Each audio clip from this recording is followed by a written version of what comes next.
Hello everyone, welcome back to the channel. Today I'm going to show you how to fix blurry textures in Red Dead Redemption 2.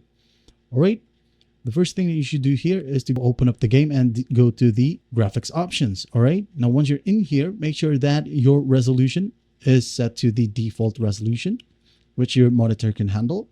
For example, the 1920 by 1080 or the so-called 1080p gaming. You can also try the 4K, alright, or the 2K resolution.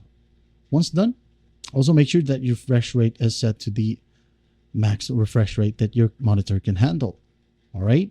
Another one here is the screen type. Make sure that it is set to full screen. If you have enough video memory, if you have an 8 gigabytes of VRAM for your graphics card, make sure that the quality preset level is set to ultra or high.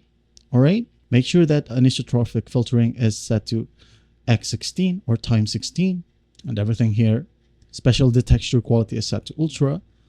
All right. And you're going to want to scroll down a bit until you see this one right here, the TAA, FXAA, and MSAA. All right.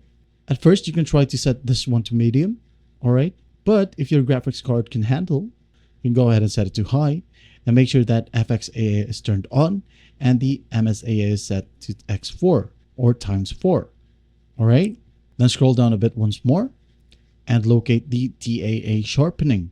All right. You can try to set this one in the middle. Just don't go higher. All right. You can set this one to the middle or maybe lower just a bit. And once done, just hit on apply and load up a game.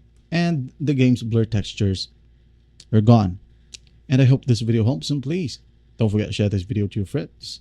And if you find this video helpful, please leave a like and subscribe. Thank you for watching. Goodbye.